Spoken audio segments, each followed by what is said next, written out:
Muy buenas noches, ¿cómo están? Nos encontramos de nuevo transmitiendo desde la ciudad de Guadalajara para el programa de conversaciones sobre terapia sistémica y como en otras ocasiones me acompaña para conversar acerca de los libros de terapia sistémica, literatura de terapia sistémica, Mauricio Leija. ¿Cómo estás? Bien, contento de revisar un capítulo más de uno de mis libros favoritos, Fundamentos de Terapia Familiar, de Lynn Hoffman. Y también un tema que me parece muy interesante y también muy histórico. Creo que es muy interesante porque me ayuda a resolver algunas dudas que tenía yo, sobre todo cuando era estudiante de terapia familiar, cuando era reciente psiquiatría, que buscaba como una clasificación de las familias, tipo como DSM, y que después, ya estando en el ruedo, te das cuenta que no, que eso no es útil. Pero es bueno saber qué intentos hubo para hacer esa tipología familiar. Exacto, sí, bueno, como tú lo has dicho, vamos a hablar de tipologías, ¿no? Exacto. Tipologías de la estructura Sí, familiar. hemos hablado de tipología familiar, en el caso de familias de niños con TDAH, que es la tipología de Joanna Alegret, que se me hace muy interesante. Es un esquema sencillo, pero muy práctico, que creo que sí nos puede dar una orientación, ¿no? Creo que todavía hoy en día sigue habiendo esos intentos por hacer esas tipologías familiares. Pero fíjate que a mí me gusta mucho una frase de León Tolstoy, de la novela Ana Karenina, que esa frase la cita Carlos Fuentes en una obra que escribió como por ahí del 2004-2005, que se llama Todas las familias felices. Y de hecho, el nombre de ese libro, que es una compilación de narraciones sobre familias mexicanas, muy interesante, empieza diciendo, todas las familias felices se parecen. Las infelices, cada una lo es a su manera, ¿no? Entonces hay una gama muy, muy amplia, es abrumadora, inclasificable, de las maneras en las que una familia se puede descomponer y puede disfuncionar. Muy bien, que es así como inicia el capítulo con los tropiezos que tuvieron los primeros investigadores de familias, ¿no? Sí, exacto. Y que fíjate que mis primeros acercamientos a la terapia familiar fueron con estos temas, porque recuerdo que ya hace algunos añitos, por ahí del 2008, 2009, el doctor José Antonio Emerich, terapeuta familiar de la Ciudad de México, que fue el presidente de la Asociación Mexicana de Terapia Familiar, él me pidió que impartiera algunas clases en ese entonces en el Instituto Personas de la Ciudad de México. Creo que estaba en la Colonia del Valle, en la delegación Benito Juárez. Entonces él me encargó que diera unos temas que hablaban de tipología familiar. Él me pidió que impartiera el tema de las familias asmáticas, muy interesante, y las familias productoras de dermatitis. Y entonces me sumergí en esa literatura muy de los años 60 que despertaron mi interés por la terapia familiar. Yo no era terapeuta familiar, ya era psiquiatra, estaba haciendo la residencia de psiquiatría infantil, y entonces el doctor Emerich me dijo, ¿sabes qué? Estoy interesado que un psiquiatra de algo de psicopatología, entonces quiero tú que empieces a meter estos temas para los alumnos de esa especialidad. Y bueno, pues me sumergí en eso y se me hizo muy, muy interesante, ¿no? Me di cuenta que muchas enfermedades psicosomáticas, como el asma o las dermatitis, habían sido investigadas desde la óptica de problemas familiares. Sí, que es también algo que vamos a ver en este capítulo, el estudio de Salvador Minuchin, ¿no? Vamos a hablar mucho de él en este capítulo, de las familias psicosomáticas y las familias las familias apartadas, ¿no? Que les llaman también. O multiproblemáticas, vamos a hablar también de esas familias. Sí, bueno, hay un niñito que nos está siguiendo, que se llama Paulo Leija, muy ¿Es interesado en la familiar? terapia familiar. ¿Es Entonces le familiar mandamos... suyo o qué? Sí, sí, es familiar mío, es mi sobrino. Un saludo a Paulo Sí, un Leija. saludo, Pablo. Bienvenido a esta videocharla sobre terapia familiar. Y un saludo a Heriberto Villicaña, coach de vida, creador de la red. Estamos siempre muy al pendiente de sus eventos que promueven la salud mental. Muy bien, y nos acompaña siempre, siempre nos saluda también, ¿no? Sí, Muy bien, pues si quieres vamos empezando, Mauricio. Lo primero que nos presenta Lynn Hoffman es precisamente las limitaciones con las que se enfrentaron, limitaciones técnicas con las que se enfrentaron los primeros investigadores en terapia, en familias. Si tenían la intención de estudiar o de descubrir una tipología, clasificar a las familias de acuerdo a los síntomas, pero se encontraron con que nunca habían visto a una familia en su consultorio, ¿no? sí, que no nada más eso, sino que todavía conservaban una fuerte inclinación por el psicoanálisis y por esos métodos de estudio que tenían pues ese trasfondo psicoanalítico como la prueba de Rorschach, ¿no? Que es muy interesante también, ¿no? Empezar a hacer estudios en familias aplicando la prueba de Rorschach a los miembros y luego de ahí sacar deducciones, me parece muy creativo y muy interesante y que aunque tuvieron resultados que igual y fueron sesgados por el entusiasmo, pues también lo cierto es que no hubo otros investigadores que los pudieran replicar. Salía muy cara el estudio, tenían que contratar a muchos terapeutas, uno por cada miembro de la familia, y divanes también, ¿no? Sí, Un diván para cada miembro de la familia. de hecho Minucci dice que hacer eso es como estudiar la vida de un pez ya cuando lo estás friendo en el sartén, ¿no? Pues verlo en el acuario con los demás peces y en el agua, ¿no? Porque fíjate, creo que otros investigadores, por ejemplo, un investigador, un biólogo, interesado en la vida de las hormigas o interesado en la vida de las abejas, no va a cometer el disparate de llevarse una hormiga o una abeja al laboratorio para estudiar cómo funcionan estos animales, ¿no? Porque se ha creído que el ser humano puede entenderse desde una óptica individual si todavía, en mi opinión, obviamente, pues acepto críticas y desafíos, pero en mi opinión sigue vigente la afirmación de Aristóteles de que el hombre es un ser social por naturaleza. No somos muy diferentes a las hormigas, no somos muy diferentes a las abejas, porque cuando estudias a estas comunidades de animales, si te vas al hormiguero, si te vas al panal, y cuando vas a estudiar familias, te traes nada más al miembro del laboratorio, ¿no?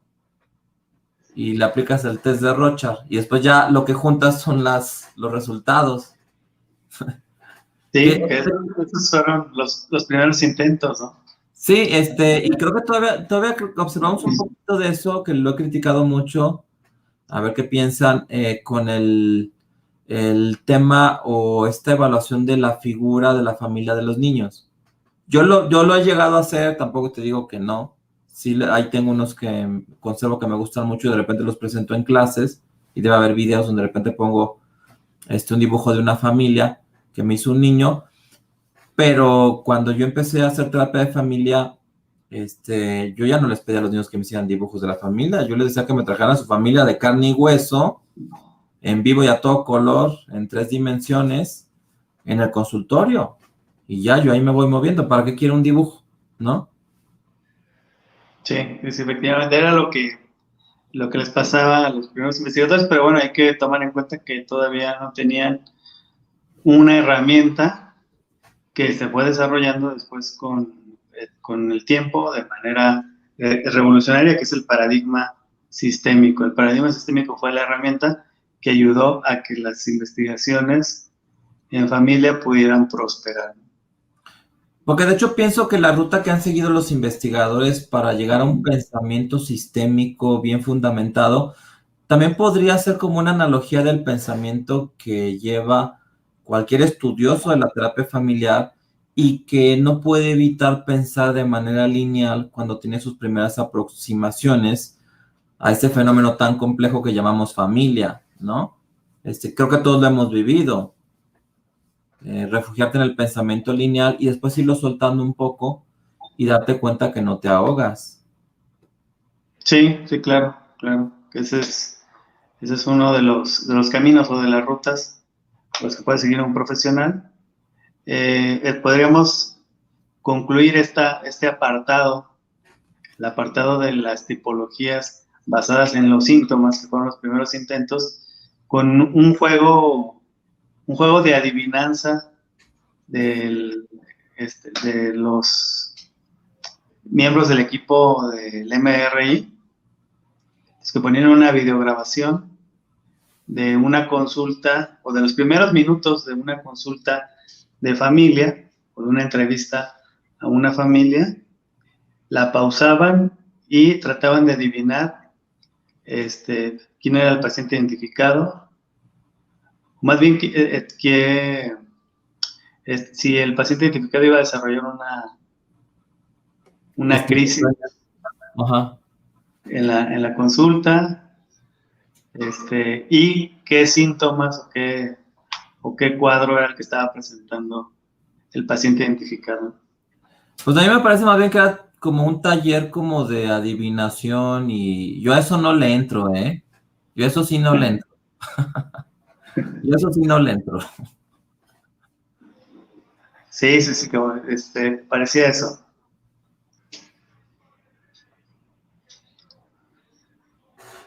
Fíjate que cuando yo doy clases sobre modelo estructural de Salvador Minuchin y revisamos uno de los capítulos que ya lo tenemos comentado en los videos de técnicas de terapia familiar, creo que es el capítulo 2 o el 3, donde habla sobre una clasificación de familias, donde mete una que le gustaba mucho, que después dio origen a un libro, que es las familias psicosomáticas. Yo sí les he llegado a decir a mis alumnos que de toda la obra de Minuchin, en mi opinión, esa es la que menos útil es, la que menos sirve, y la decimos muy rápido. Yo les digo que a mí no me sirve, ¿no? Y que no creo que haya trascendido, y la prueba está que Minuchin abandonó eso. O sea, ahí estamos hablando del Minuchin como de los 70s, de los 80s, y él después ya no siguió esta clasificación que él presenta en técnicas de terapia familiar.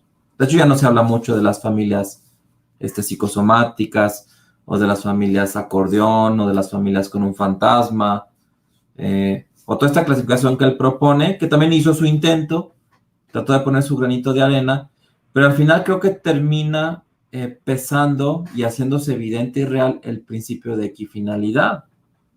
La familia puede seguir caminos muy diferentes para llegar al mismo punto, ¿no? Entonces, dos familias que tengan la misma dinámica patológica, una familia puede tener un esquizofrénico y otra una anoréxica y otra nada. De hecho, es común que no tengan nada. Sí, sí, sí. Hay que tomar en cuenta que ese libro también fue el resultado de una petición, ¿no? Sus alumnos le pidieron que publicara ese libro, que es el entrenamiento que él utilizaba en su en la formación de terapeutas de su centro o del centro en donde él trabajaba.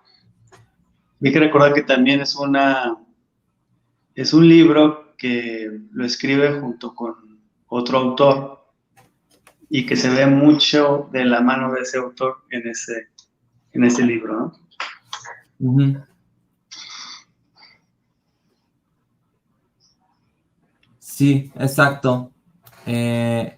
Bueno, pues fíjate que que con otros temas que hemos revisado, ya fuera de estas videocharlas, pues sí hemos visto que puede tener cierta aplicabilidad el ser a veces un poco lineal, y tener como un mapa mental de hacia dónde te vas a mover o cómo vas a administrar los recursos.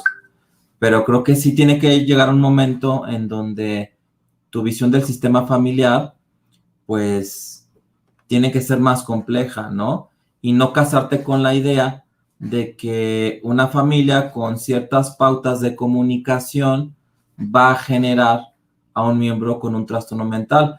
Porque en mi experiencia como psiquiatra y como terapeuta familiar, más bien lo que yo he visto es que, por ejemplo, el doble vínculo muchas veces a menudo no genera nada. Fíjate, ya había compartido esta caricatura hace tiempo, pero vale la pena ponerla otra vez, de Tute, que sé que a ti te gusta mucho. Sí. Y que aquí muestra cómo la mamá en su comunicación pues cae en una contradicción, en una paradoja, ¿no? Te dije 1000 veces que no voy a repetirte las cosas. Y finalmente pues el niño no desarrolla esquizofrenia, no desarrolla un trastorno mental, no se perturba. Creo que al final, como dice Mara Selvini, esta comunicación paradójica de doble vínculo que tienen las familias sí pone al niño en un sistema de alarma, pero creo que hasta pudiera ser eso como una especie de entrenamiento para el niño para salir y enfrentar la locura de un mundo. Digo, tampoco se trata de que el niño no adquiera ninguna defensa, contra estas pautas de comunicación que imperan a donde quiera que tú veas, porque incluso Jay Haley llega a decir que, por ejemplo, en un hospital, incluso en un hospital psiquiátrico, hay pautas comunicacionales esquizofrenizantes, ¿no? Entre las enfermeras, con los médicos, como suceden en las familias, ¿no? Y aún así, los enfermos, los que están internados, sobreviven a la comunicación de su hospital. Creo que podría ser hasta como una especie de vacuna, ¿no? Este tipo de comunicaciones podría vacunar al niño precisamente para que no desarrolle una psicosis. De manera que para mí, a lo mejor es muy aventurado y muchos no estarán de acuerdo, pero para mí la pregunta es, ¿cómo es que un niño que está inmerso en estas pautas de comunicación no desarrolla un trastorno mental? O sea, la pregunta es al revés. Sí, que no fue la pregunta inicial de los pioneros en las investigaciones sobre las familias, ¿no? Exacto.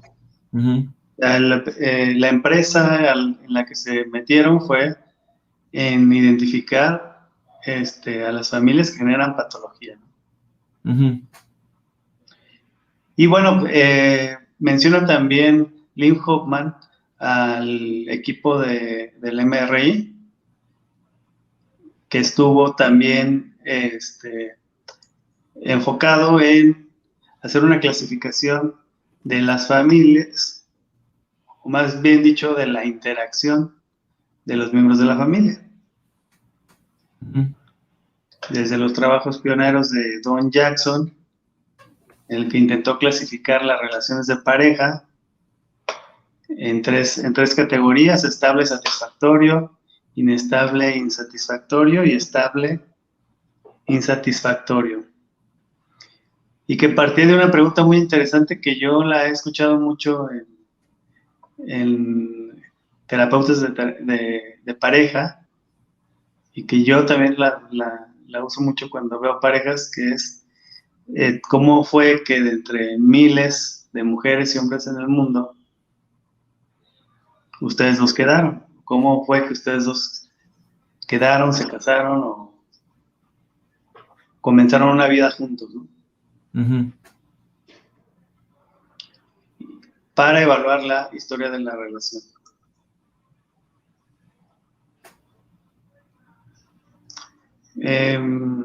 Chay nos dice saludos, me gustan mucho sus videos. Muy bien, ¿de dónde nos saludas, Chay? En mi trabajo hay pautas de doble vínculo con nuestra jefa. Nuestro sistema está enfermo. Cada Cada cierto tiempo el personal se va y llega nuevo para regularlo.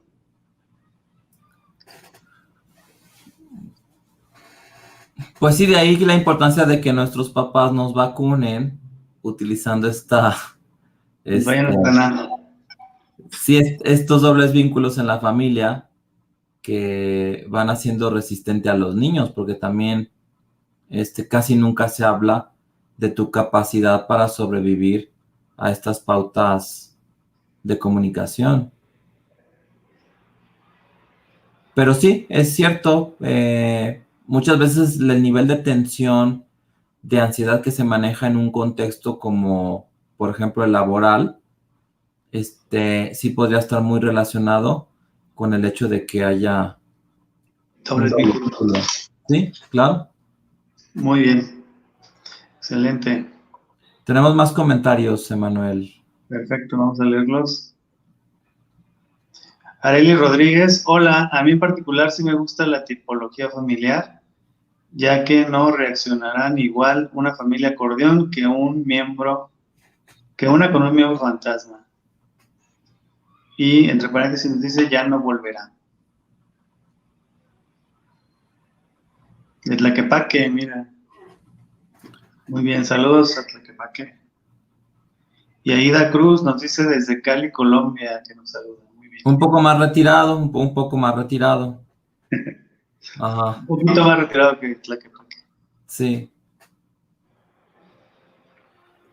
Bueno, fíjate que también, más allá de una u otra tipología familiar, creo que también algo que ha afectado un poco el desarrollo de la terapia familiar es la creencia de que la familia, sea X, Y o Z, sea productora o generadora de trastornos mentales. Y creo que eso lo empezaron a desarrollar autores que generaron como un peso muy negativo en cuanto a cómo conceptualizar las familias, de manera que en un libro que ya había yo citado antes, que es una novela futurista, Un mundo feliz de Aldous Huxley, pues este señor en su novela ya ni siquiera habla de que existan las familias en esta visión que tiene de el mundo en el futuro, sino que las familias habían sido como un experimento social que al final había fracasado y la humanidad había descubierto que era mejor que las instituciones criaran a los niños, que de entrada fueran niños de probeta y desde chiquitos se les generara como una especie de condicionamiento para hacer engranajes perfectamente bien ajustados y limados para toda la estructura social.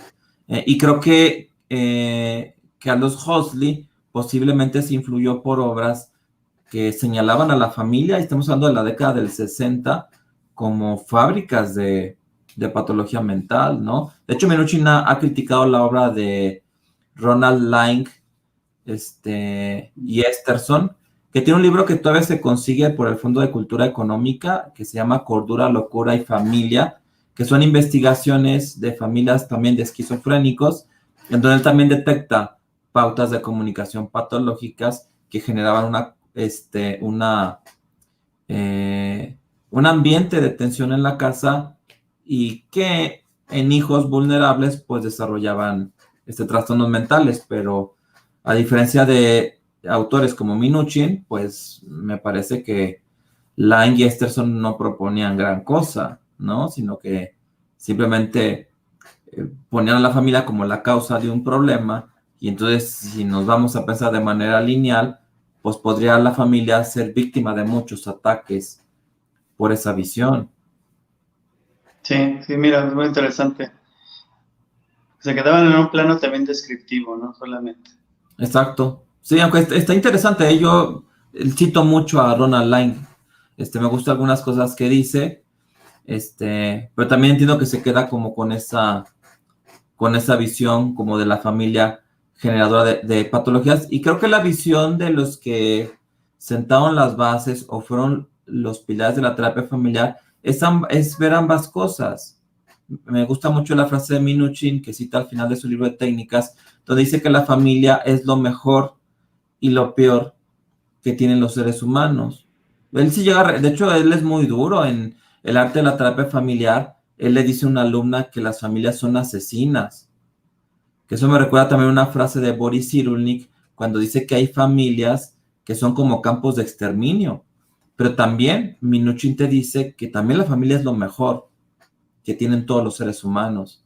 Y esa parte es la que no se dejó ver en esos años. Y creo que se perdió como mucho tiempo, ¿no? Tratando de encontrar esta configuración familiar y la manera en cómo eso generaba un camino hacia la psicopatología. Porque fíjate que en la década del 70, fines de los 70, Gerald Russell describe la bulimia nerviosa por primera vez en un artículo de la revista Psychological Medicine.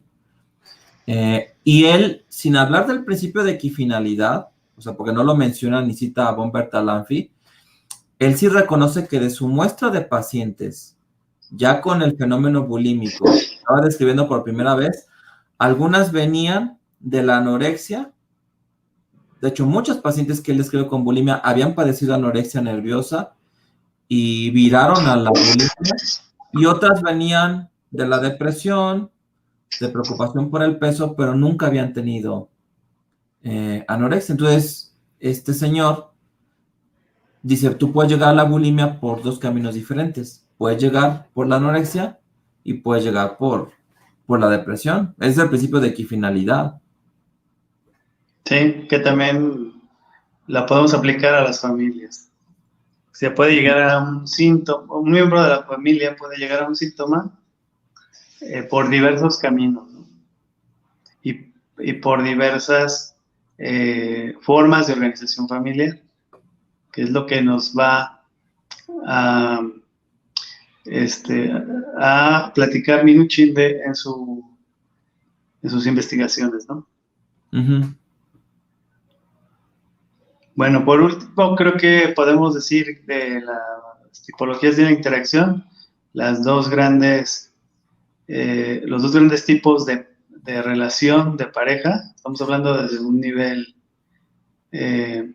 a un nivel diádico, es los complementarios y los simétricos, las parejas complementarias y las parejas simétricas, que en realidad Václavic nos menciona que no son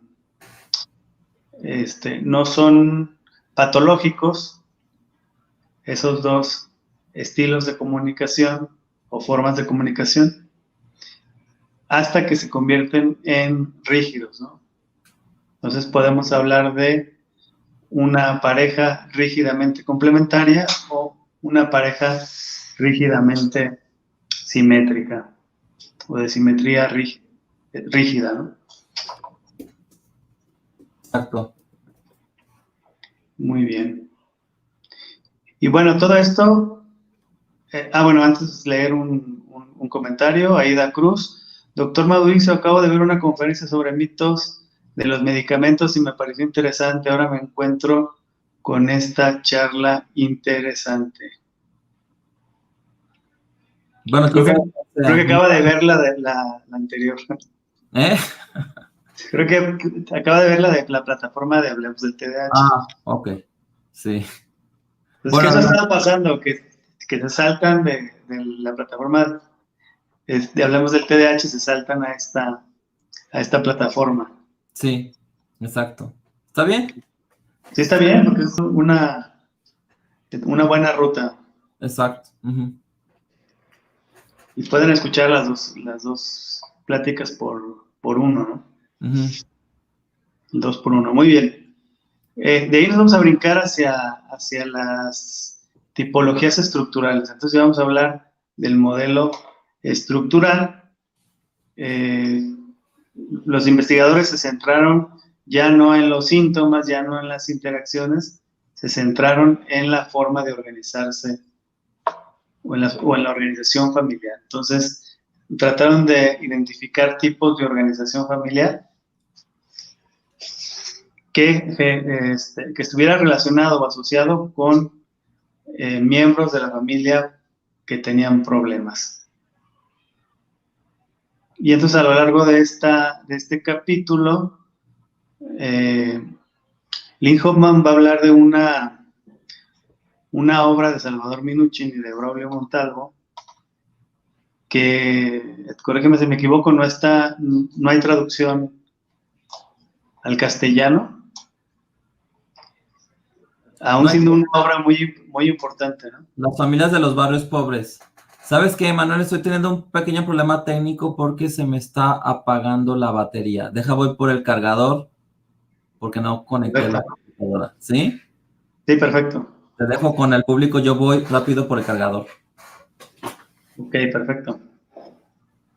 Pues bueno, mientras Mauricio va por el cargador, recordamos que este ejercicio que estamos haciendo consiste en revisar la literatura de la terapia sistémica desde las grandes obras de los grandes autores de la terapia familiar. En este caso estamos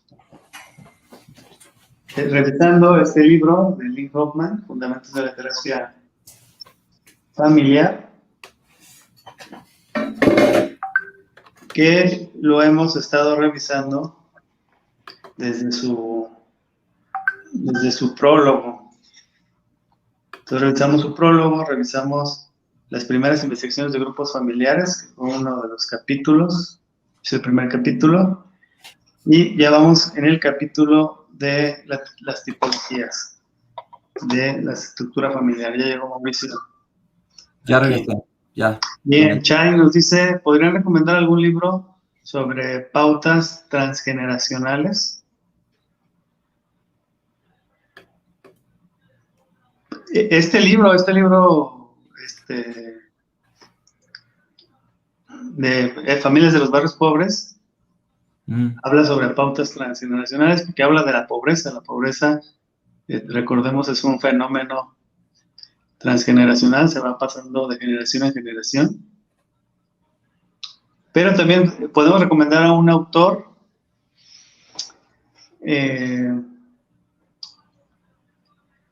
que ahorita me acuerdo, Canevaro.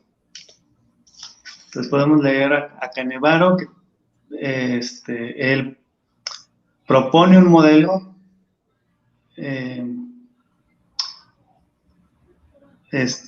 que incluye varias generaciones. Entonces hay que leer a Canevaro. Pues estamos con el tiempo ya en rojo. Está terminando el tiempo de la transmisión. Okay. ¿Hay algún otro comentario para cerrar? No, el último fue de Chay sobre este libro de las pautas transgeneracionales. Muy bien. Y bueno, también lo podemos remitir a la obra de Bowen, que ya la revisamos en otro capítulo, sobre pautas transgeneracionales. Así es. Muy bien, podemos entonces esperar para el próximo capítulo a hablar de las dos clasificaciones de la organización familiar, que es la familia enredada y la familia apartada o la familia desligada. Y creo que con eso nos va a bastar para el próximo capítulo. Es la próxima sesión, ¿no? Sí, muy bien. Bueno, pues entonces nos vamos, Emanuel. Muy bien, pues muchas gracias a todos los que nos están viendo, a los que nos van a ver y a los que han comentado y han seguido con entusiasmo estas conversaciones sobre terapia familiar. Bueno, cuídense mucho. Adiós.